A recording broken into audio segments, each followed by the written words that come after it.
আরেকটা স্বপ্ন হলো শয়তান দেখায়। কে দেখায়? শয়তান দেখায়। আর যেই স্বপ্নটা শয়তান দেখায়, নবীজি বলেছেন এই স্বপ্নটা হলো মিথ্যা। এই স্বপ্নটা কি? মিথ্যা।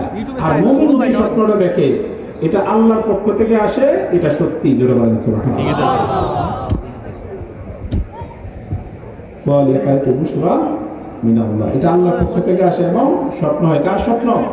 মুমিনের স্বপ্ন। তা আমরা যখন খারাপ স্বপ্ন দেখি, আমরা অনেক সময় খারাপ স্বপ্ন দেখি কিনা? খারাপ স্বপ্ন দেখি। স্বপ্নের মধ্যে অনেক সময় আমরা কি পাই? ভয় পাই। ভয় পাই কিনা? তো আমাদের নবীজি, আমাদের দয়া নবীজি শিক্ষা হচ্ছে মুসলিম শরীফের হাদিস। আমাদের দয়া নবীজি নবীজি শিক্ষা দিয়েছেন, ইদা রাআ আহাদুকুম রুকিয়া ইয়াকরাহুহা ফালইয়াবসুত আন ইয়াসারিহি সালাসা ওয়ালিয়াস্তাঈদ বিল্লাহি মিনাশ শাইতানির সালাসা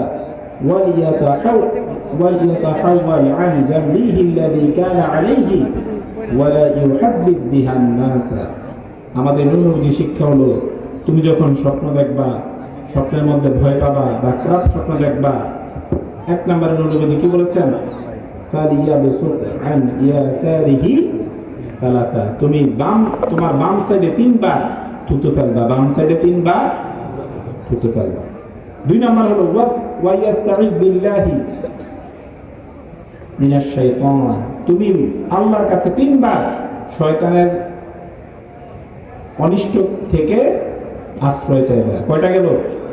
দুইটা। তিন নম্বর হলো নবীজি বলেছেন ওয়ালা ইউহাদ্দিস বিহা নাসা, তুমি যে খারাপ স্বপ্ন দেখেছো এটা কাউকে বলবে না। তো ভাই আমার, তাহলে শয়তান কোনো অনিষ্ট করতে পারবে না। আবু দাউদ শরীফের হাদিস। আমাদের দয়া নবীজি নুরানি জমার মধ্যে বলে দিয়েছেন, আফদাউ রুইয়া বিল আসহার, আফদাউ রুইয়া বিল আসহার। নবীজি বলেছেন ভোর রাতে মুমিন যখন ভোর রাতে স্বপ্ন দেখে সেই স্বপ্নটা সত্যি হয়। জোরে বলেন সুবহানাল্লাহ। বলছিলেন আম্মা জান যে স্বপ্ন দেখেছেন এটা সত্যি না মিথ্যা? জোরে বলেন সত্যি না মিথ্যা? রুইয়াল মুমিনিন জুজউম মিন 46 জুজআন মিনান নুবুওয়া। মুমিনের স্বপ্নটা বুখারী শরীফের হাদিস। নবুয়তের 46 ভাগের এক ভাগ। নবুয়ত রিসালাত কিন্তু শেষ। নবুয়ত রিসালাত কি শেষ? ইন্না রিসালাতা ওয়ান নুবুওয়াতা কদিন কাতাআত ওয়ালা রাসূলা বা'দি ওয়ালা নাবিয়্যা। নবীজি নুরানি জবান মধ্যে বলে দিয়েছেন রিসালাত এবং নবুয়তের পরিসমাপ্তি হয়ে গিয়েছে। ওয়ালা রাসূলা বা'দি ওয়ালা নাবিয়্যা, আমার পরে কোনো রাসূলও নাই, কোনো নবীও নাই। ওয়ালাকিনিল মুবাশশিরাত, কিন্তু আমি মুমিনদের জন্য একটা সুসংবাদ রেখে যাচ্ছি। মুমিনদের জন্য আমি কি রেখে যাচ্ছি? সুসংবাদ। সাহাবারা বলল ক্বালু ওয়ামাল মুবাশশিরাত ইয়া রাসূলুল্লাহ, ইয়া রাসূলুল্লাহ মুবাশশিরাতটা কি? নবীজি নুরানি জবান মধ্যে বলে দিলেন রুইয়াল মুসলিম, মুসলিম ব্যক্তি সত্য স্বপ্ন। জোরে বলেন সুবহানাল্লাহ। যেটা আসে কার পক্ষ থেকে? আল্লাহর পক্ষ থেকে। স্বপ্ন কয় রকম? একরকম। কার পক্ষ থেকে আসে? আল্লাহর পক্ষ থেকে, এটা সত্যি। দুই নাম্বারটা কি? শয়তানের পক্ষ থেকে আসে, এটা মিথ্যা। তিন নাম্বার কি? মানুষ যা ভাবে তাই দেখে, এটা মিনিংলেস, এটার কোনো অর্থ নাই। তো ভাই আমার, আমাদের আম্মাজান কি স্বপ্ন দেখেছেন? আমাদের আম্মাজান স্বপ্ন দেখেছেন নবীজি দাড়ি এবং চুল মুবারকে ধুলাবালি লেগে গেছে। দাড়িতে এবং চুল মুবারকে ধুলাবালি লেগে গেছে। রাআইতু রাসূলুল্লাহ সাল্লাল্লাহু আলাইহি ওয়াসাল্লাম তা'নি ফিল মানাম। মুমিনের স্বপ্ন নবুয়তের 46 ভাগের এক ভাগ। আর মুমিনের স্বপ্নটা আল্লাহ থেকে আসে কি হয়? সত্যি হয়। আর যে জায়গায় মুমিনদের মা আমাদের আম্মা জান, ওনার স্বপ্ন সত্যি কিনা? কথা বলেন সত্যি কিনা? ওনার স্বপ্ন অবশ্যই দলিল। তা উম্মু সালামা উনি কি স্বপ্ন দেখেছেন? নবী শরীফের হাদিস যে আমি কারবালার ময়দানে ইমাম হুসাইন রাদিয়াল্লাহু আনহু শাহাদাত বরণ করেছেন, আমি স্বপ্নে দেখলাম নূর নবীজি কারবালার ময়দানে চলে এসেছেন। সুবহানাল্লাহ। নূর নবীজির মাথাতে এবং দাড়িতে ধুলাবালি, কারবালার ধুলাবালি লেগে যাচ্ছে। ফাকুলতু মা লাকা ইয়া রাসূলুল্লাহ, আমি বললাম ইয়া রাসূলুল্লাহ, তখন তো মোবাইলের যুগ ছিল না, তখন কিছু যুগ ছিল না। আম্মা জান তো আর বাহ্যিকভাবে জানতেন না যে ইমাম হুসাইন রাদিয়াল্লাহু আনহু শাহাদাত বরণ করেছেন। তো আম্মা জান বলেন ইয়া রাসূলুল্লাহ, আপনার এই অবস্থা কেন? আপনার চুল কেন, চুলে এবং দাড়িতে কেন ধুলাবালি দেখা যাচ্ছে? ভাই আমার একটা কথা বলি, আমাদের বুদ্ধালী মুশিদ আমাদেরকে শিক্ষা দিয়েছেন আমরা মহরম মাসের 7 তারিখ এখান থেকে হেঁটে কোথায় যাই? দারগাবাড়ি মাজারে যাই। মাথায় টুপি থাকে কিনা? পাগড়ি থাকে কিনা? থাকে না। পায়ে জুতা থাকে কিনা? থাকে না। অনেকে গুনগুন করে পিছনে পিছনে যে সুন্নিরাই করে যে সুক্কি, মাথায় টুপি নাই, পায়ে জুতা নাই, এমন কেন? এগুলো তো শিয়াদের আলামত। জোরে বলেন নাউজুবিল্লাহ। আমাদের সুন্নি ভাইরাই বলে কিনা? হ্যাঁ আমার এই যে আমাদের নবীজির মাথা মোবারকে কি ছিল না? টুপি ছিল, খালি কিছু ছিল না। এই জন্য তো আম্মাজান চুল মোবারক দেখেছেন, দাড়িও দেখেছেন, ঠিক কিনা? তো মাঝে মাঝে আমরা যে খালি মাথায় যাই, এটা নাজায়েজ বা কোনো হারাম কিছু? নাজায়েজ বা কোনো হারাম কিছু না, ঠিক কিনা? যেমন একটা হাদিস শরীফ, আবু দাউদ শরীফের হাদিস। কোন শরীফ? আবু দাউদ শরীফের হাদিস। কিতাবুর রিজ্জাল অধ্যায়ের মধ্যে রয়েছে। সাহাবীর নাম হলো আপনার ফুদালা ইবনে উবাইদা। উনি মিশরের শাসনকর্তা ছিলেন। মিশরের কি ছিলেন? আমির ছিলেন, শাসনকর্তা ছিলেন। একদিন এক লোক ওনার সাথে দেখা করতে গিয়েছে। আবু দাউদ শরীফের হাদিস, কিতাবুর রিজ্জাল অধ্যায়ের মধ্যে রয়েছে। গিয়ে দেখে উনি মিশরের কি আমির, মিশরের নেতা। আমরা তো মেম্বার চেয়ারম্যান হলেই মাটি তার পা পড়ে না, ঠিক কিনা? উনি মিশরের নেতা, কিন্তু ওনার মাথায় পুষ্কু চুলগুলো কি ছিল? পুষ্কু। পায়ে জুতা ছিল না। পায়ে কি ছিল না? জুতা ছিল। আবু দাউদ শরীফের হাদিস। তো যে সাহাবী দেখা করতে গিয়েছেন উনি বললেন, ফামালি আওয়াকা শাঈতান ওয়া আনতা আমিরুল আরদ। বললেন আপনি মিশরের আমির, কিন্তু আপনার চুলগুলো পুষ্কু, মানে একটু অগোছালো চুলগুলি। উনি রিপ্লাই করলেন, দয়ালু নবীর সাহাবী, যে ইন্না রাসূলুল্লাহ সাল্লাল্লাহু আলাইহি ওয়াসাল্লাম কানা ইয়ানহানা আন কাসীরিন মিনাল ইরফা। যে তুমি দেখছো আমার চুলগুলো একটু অগোছালো, এর কারণ হলো চুল অগোছালো মানে মাথায় কিছু টুপি ছিল, পাগড়ি ছিল, থাকলে কিন্তু চুলগুলো কি অগোছালো নাকি গুছালো সেটা বোঝা যেত না। খেয়াল করেন, তাহলে বোঝা গেল ওনার মাথায় কি ছিল না? টুপি বা পাগড়ি ছিল না। তখন বলে আপনার মাথার চুলগুলো কেন অগোছালো? উনি বললেন, ইন্না রাসূলুল্লাহ সাল্লাল্লাহু আলাইহি ওয়াসাল্লাম কানা ইয়ানহানা আন কাসীরিন মিনাল ইরফা। বলেন ইয়ার কারণ আমার মাথা অগোছালো চুলগুলো কারণ হচ্ছে নূর নবীজি আমাদেরকে নিষেধ করেছেন বেশি আপনার আন কাসীরিন মিনাল ইরফা, বেশি আভিজাত্যভাবে চলতে বা ভালোভাবে চলতে নূর নবীজি কি করেছেন? নিষেধ করেছেন। আমরা তো বেশি ভালোভাবে চলতে চাই, ঠিক কিনা? আমরা ভালোভাবে চলতে চাই, স্ট্রাগল করতে চাই না, কষ্ট পেতে চাই না। আমাদের দয়াল নবীজি তিরমিজি শরীফের হাদিস, আমাদের দয়াল নবীজি নুরানি জামাল মধ্যে বলে দিয়েছেন, হুজিবাতিল জান্নাতু বিল মাকারি।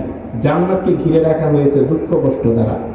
হুজিবাতিল জান্নাতু বিল মাকারি। জান্নাতকে ঘিরে রাখা হয়েছে কিসের দ্বারা? দুঃখ কষ্ট দ্বারা। অর্থাৎ দুঃখ কষ্টকে ফেস করে আপনাকে জান্নাতে ঢুকতে হবে। ওয়া হুজিবাতিন নারু বিশহাওয়াত। হুজিবাতিন নারু বিশহাওয়াত। আর জাহান্নামকে ঘিরে রাখা হয়েছে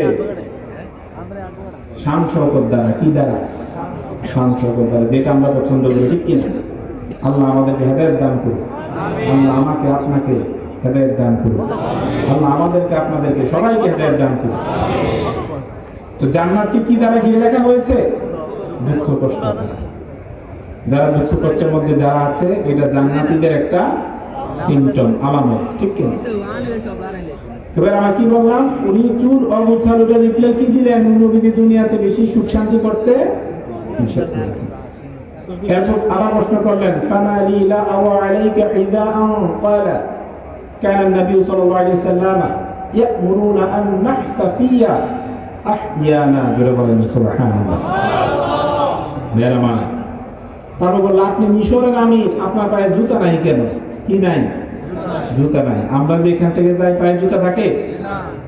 কথা বলেন, থাকে? মিছিলটা যে করে জুতা থাকে? থাকে না। তো বললাম আপনি মিশরের আমির, আপনার পায়ে যে জুতা নাই। ফামালি লা আরা আলাইকা ইদাআন। উনি রিপ্লাই দিলেন, ক্বালা কানা নবী সাল্লাল্লাহু আলাইহি ওয়াসাল্লাম ইয়া'মুরুনা আন নাহতাফিয়া আহইয়ানা। উনি বললেন আমার পায়ে জুতা নাই, তার কারণ হচ্ছে আল্লাহ রাসূল আমাদেরকে সাহাবীদেরকে আদেশ করেছেন আমরা যাতে মাঝে মাঝে খালি পায়ে চলাফেরা করি, খালি পায়ে চলাফেরা করি। এখন আমরা যে খালি পায়ে যাই এটা কি নাজায়েজ বা হারাম? মাথায় অনেক সময় আমরা যে খালি মাথায়, যেটা কি নাজায়েজ হারাম? বুঝা গেল এটা সাহাবী আমল, ঠিক কিনা? আর সাহাবী যেটা করেছে, সাহাবী কি রেফারেন্স দিলেন? যে নূর নবীজি আদেশ করেছেন, মাঝে মাঝে আপনার নূর নবীজি নিষেধ করেছেন। তাহলে বুঝা গেল এটার মধ্যে হারাম নাজায়েজের কোনো কিছু নাই। আমরা পাক পাঞ্জাতন আহলে বায়াতের মহব্বতে এটা করি, ঠিক কিনা? কুরকুলু মুহাম্মাদান সাল্লাল্লাহু আলাইহি ওয়াসাল্লাম বিআহলি বাইতিহি। আবু বকর সিদ্দিক রাদিয়াল্লাহু আনহু বলেছেন বুখারী শরীফ হাদিস, যে তোমরা মুহাম্মদ সাল্লাল্লাহু আলাইহি ওয়াসাল্লামকে খুশি করো আহলে বায়াতের গোলামি করার মাধ্যমে। তোমরা যদি আহলে বায়াতকে ভালোবাসো তাহলে মুহাম্মদ সাল্লাল্লাহু আলাইহি ওয়াসাল্লাম তোমাদের উপর খুশি হয়ে যাবে। তো আমরা আহলে বায়াতের মহব্বতে কি করি? এখান থেকে হেঁটে যাই, ঠিক কিনা? পাক পাঞ্জাতন আহলে বায়াতের মহব্বত ছাড়া আমাদের কোনো উপায় লা ইয়াবগুদুনা আহলাল বাইতি আহাদুন ইল্লা আদখালাহু আল্লাহু নার। জোরে বলেন নাউযুবিল্লাহ। নূর নবীজি বলেছেন যে ব্যক্তি আমার আহলে বায়াতের প্রতি বিদ্বেষ ভাব, শত্রুতা ভাব নিয়ে মারা যাবে, আদখালাহু আল্লাহু নার, মরতে দেরি হবে, আল্লাহ তাকে জাহান্নামে দিতে দেরি করবে না। জোরে বলেন নাউযুবিল্লাহ। আহলে বায়াতের প্রতি যাদের বিদ্বেষ ভাব থাকবে, ভালোবাসা না থাকবে, তাদের স্থান কোথায়? জাহান্নাম। নূর নবীজি বলেছেন, ঠিক কিনা?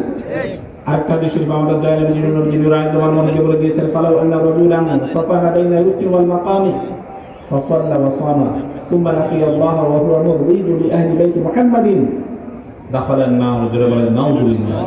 আমাদের দয়াল নবী নূর নবীজি নূর আলাইহিস সালাম আমাদেরকে বলে দিয়েছেন, কেউ যদি রোজা রাখা অবস্থায় মাকাম ইব্রাহিম, যারা উমরাতে যায়, হজে যায়, মাকাম ইব্রাহিম দেখে কিনা? কাবা ঘরের কাছে। কেউ যদি ওখানে রোজা রাখা অবস্থায়, কি রাখা অবস্থায়? রোজা রাখা অবস্থায় যদি মাকাম ইব্রাহিমে নামাজ পড়া অবস্থায় যদি মারা যায়, বাহ্যিক দৃষ্টিতে এটা তো সুনসিব, এটা কি? রোজা রাখা অবস্থায় মাকাম ইব্রাহিমে নামাজ পড়া অবস্থায় কেউ যদি মারা যায়, লোকটা জান্নাতি, এটা বলা যায়, ঠিক কিনা? কিন্তু নূর নবীজি বলেছেন, সে যদি আমার আহলে বায়াত পাক পাঞ্জাতনের প্রতি যদি তার অন্তরে বিদ্বেষ ভাব থেকে থাকে, শত্রুতা থেকে থাকে, সে রোজা রেখে নামাজ পড়া, মাকাম ইব্রাহিমে নামাজ পড়া অবস্থায় মারা গেলেও আল্লাহ তাকে জাহান্নামে ঢুকিয়ে দিবে। সে খেয়াল করেন, রোজা রাখা অবস্থায়, নামাজ পড়া অবস্থায় মাকাম ইব্রাহিমের কাছে মারা গিয়েছে, কিন্তু ওয়া হুয়া মুরিদু লি আহলি বাইতি মুহাম্মাদিন দাখালান নার। কিন্তু তার অন্তরে আহলে বায়াতের ভালোবাসা ছিল না, পাক পাঞ্জাতনের ভালোবাসা ছিল না, সেজন্য সে কোথায় যাবে? জাহান্নামে। তাহলে পাক পাঞ্জাতন আলাইহিস সালামের ভালোবাসার দরকার আছে কি? জোরে বলেন আছে কি না? মনে রাখবেন, পাক পাঞ্জাতন আলাইহিস সালাম থেকে ভালোবেসে হারাম বা নাজায়েজ কাজ না করলে, হারাম বা নাজায়েজ, হারামও না নাজায়েজও না, এমন যে কোনো কাজ আমরা করতে পারি, যে কোনো কাজ আমরা করতে পারি। কেউ যদি এটাতে ভেটু দেয়, আমাদেরকে শিয়ার সিম্পটম বলতে চায়, তাহলে আমরা বলি, নূর নবীজি বলেছেন আল খাওয়ারিজু কিলাবুন নার। আমরা বলতে পারি যে তোমাদের থেকে খারিজদের স্মেল আসে। কিসের স্মেল? খারিজি। খারিজি কারা? যাদের মধ্যে আহলে বায়াতের ভালোবাসা নাই। নূর নবীজি বলেছেন আল খাওয়ারিজু কিলাবুন নার। নূর নবীজি বলেছেন যারা খারিজি থাকবে দুনিয়াতে, যাদের ভিতরে আহলে বায়াত পাক পাঞ্জাতন আলাইহিস সালামের মহব্বত থাকবে না, তারা কিলাবুন নার, তারা জাহান্নামে কুকুর হিসেবে থাকবে। কালগুনের বহুবচন কিলাব। তারা জাহান্নামে কি হিসেবে থাকবে? কুকুর হয়ে যাবে জাহান্নামে। জোরে বলেন নাউযুবিল্লাহ। এই জন্য আমরা পাক পাঞ্জাতন আলাইহিস সালামের মহব্বতে মহরমের 10 দিন যত কিছু করি, আমাদের দাদা মুর্শিদ কেবলা এবং আমাদের মুদ্দাদি মুর্শিদ কেবলা আমাদেরকে যা শিক্ষা দিয়েছেন, সব কোরআন হাদিসের ভিতরে নাকি বাইরে? আরো জোরে বলেন, ভিতরে নাকি বাইরে? ভিতরে। এই জন্য সন্দেহ রাখার কোনো সুযোগ নেই, ঠিক কিনা? কেউ যদি কমপ্লেন করতে চায় 100 বার ভাবা উচিত, ঠিক কিনা? 1000 বার ভাবা উচিত। পাক পাঞ্জাতনের মহব্বতে যদি হারাম না যায়, যে কাজগুলি হারাম না যায় সেগুলি করা যাবে না। এছাড়া সব মহব্বতে সব কি করা যাবে? সব করা যাবে, ঠিক কিনা? তা আম্মা জানের হাদিসটা কি? আম্মা জান বলেছেন, আমি নূর নবীজি দেখলে, নূর নবীজি বলেন, আমি তো কারবালাতে চলে এসেছি। জোরে বলেন সুবহানাল্লাহ। আমার হোসেন আজকে শহীদ হয়েছে। সাহিত্য কাতলাল হুসাইনি আনিফা, জোরে বলেন শাহিদতু কাতলাল হুসাইনি আনিফা, আমি হুসাইনের শাহাদাতের জায়গায় এখন আছি, জোরে বলেন সুবহানাল্লাহ। তাহলে ভাইরা আমার, আমাদের নবীজি দুনিয়া থেকে তখন দুনিয়ার জমিনে নাই, কিন্তু নবীজি মদিনা শরীফ থেকে কোথায় চলে এসেছেন? কারবালার ময়দানে চলে এসেছেন। তাহলে বোঝা গেল নবীজি এক জায়গা থেকে আরেক জায়গায় যেতে, কথা বলেন, যেতে পারে। ভাইরা আমার, অনেক কষ্টের বিনিময়ে এই যে অনেক মানুষ কিন্তু চলে গিয়েছে, ঠিক কিনা? জোহরের পর থেকে র্যান্ডমলি মানুষ চলে যাচ্ছে। আমার মনে হয় হাজার হাজার মানুষ চলেই গিয়েছে, ঠিক কিনা? জোহরের পর থেকে চলে যাচ্ছে, আসরের পর মাগরিবের পর কিছুক্ষণ আগে আমাকে মুসাফা করে বলতেছে চলে যাই, চলে যাচ্ছে। কিন্তু আপনারা না গিয়ে এই যে বসে আছেন আল্লাহর ওলির রহমতের আশায়, ঠিক কিনা? ইন্না রাহমাতাল্লাহি কারীবুম মিনাল মুহসিনিন। আল্লাহর ওলির আল্লাহর রহমত রয়েছে কার নিকট? যারা বলেন কার নিকট? আল্লাহর রহমত রয়েছে আল্লাহর ওলির নিকট, ঠিক কিনা? আমরা আল্লাহর রহমতের আশায় বসে আছি, ঠিক কিনা? আমরা আল্লাহর রহমত পেতে চাই কিনা? যারা আল্লাহর ওলিদের বিরোধিতা করে, মানে আযালি ওয়ালিকান ফাকাদ আযানতুহু বিল হারব, যারা আল্লাহর ওলিদের বিরোধিতা করে অনেকে মাজার ভেঙে ফেলে কিনা? যারা মাজার ভেঙে ফেলে, আল্লাহ অনেক মাজারে হামলা করা হয়েছে, ঠিক কিনা? তারা আল্লাহর দুশমন। কার দুশমন? কারণ বুখারী শরীফের হাদিস, মান আযালি ওয়ালিকান ফাকাদ আযানতুহু বিল হারব। আল্লাহ পাক নিজেই ডিক্লেয়ার করেছেন, যারা আমার ওলির সাথে শত্রুতা করবে, মাজার যে ভেঙে ফেলতেছে, বোঝা গেল ওলিকে সে পছন্দ করছে না, ওলির দুশমন, ঠিক কিনা? তো যারা ওলির দুশমন, আল্লাহ বলেছেন হাদিসে কুদসিতে বুখারী শরীফ যে আমি আল্লাহ তাদের সাথে যুদ্ধ ঘোষণা করলাম, জোরে বলেন নাউযুবিল্লাহ। এজন্য আমরা আল্লাহর ওলিকে মানতে চাই কিনা? কথা বলেন, চাই কিনা? যারা আল্লাহর ওলি হবে তাদের মর্যাদা আছে কিনা? আলা ইন্না আউলিয়াল্লাহি লা খাউফুন আলাইহিম ওয়া লা হুম ইয়াহজানুন আল্লাযীনা আমানু ওয়া কানু ইয়াত্তাকুন, ঠিক কিনা? যারা ঈমান এনেছে এবং ইয়াত্তাকুন, যাদের ভিতরে কি ছিল? আল্লাহর ভয় ছিল, তাকওয়া ছিল। আল্লাহর ওলিদের মর্যাদা বেশি নাকি কম? কেমন বেশি? অনেক সময় আল্লাহর ওলি যারা, তাদেরকে শয়তানও ধোঁকা দিতে পারে না, শয়তানও ধোঁকা দিতে পারে না। কোরআন শরীফে রয়েছে, কোরআন কোথায় রয়েছে?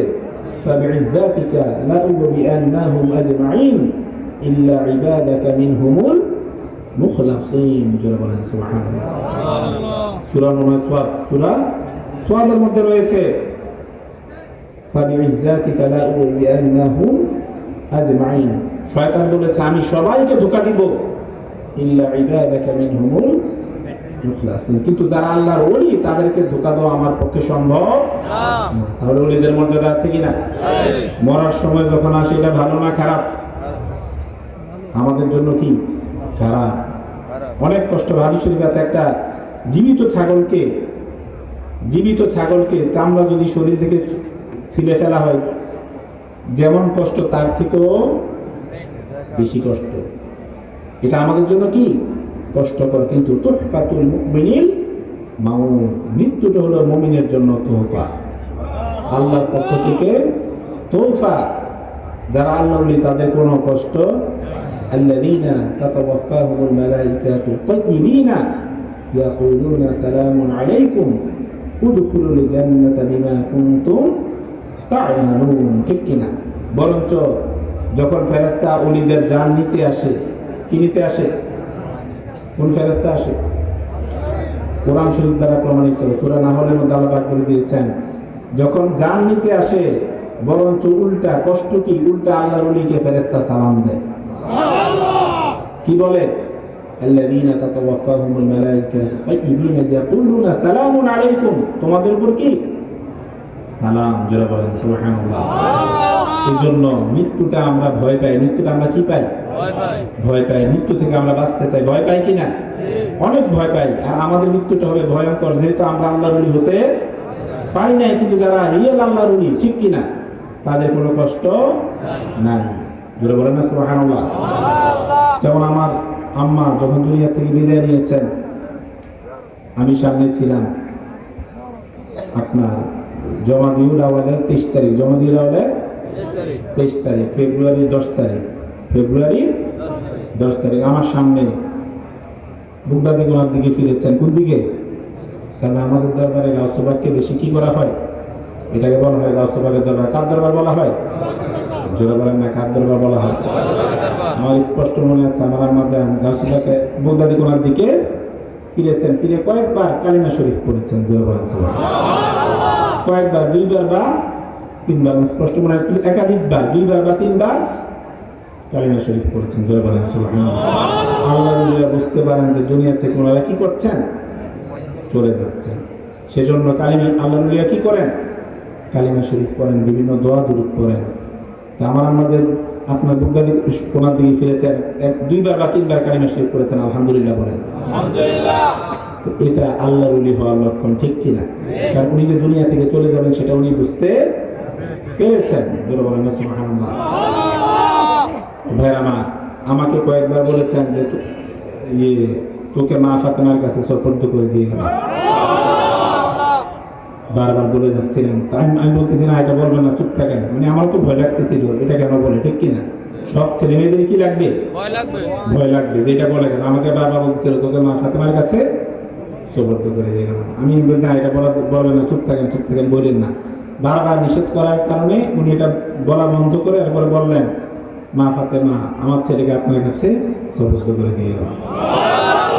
বারবার রিপিটেডলি বারবার বলেছেন। তো এগুলি হলো আল্লাহর ওলি হওয়ার লক্ষণ। তা আমরা আল্লাহর ওলির দরবারে কি পূজা করতে যাই নাকি জিয়ারত করতে যাই?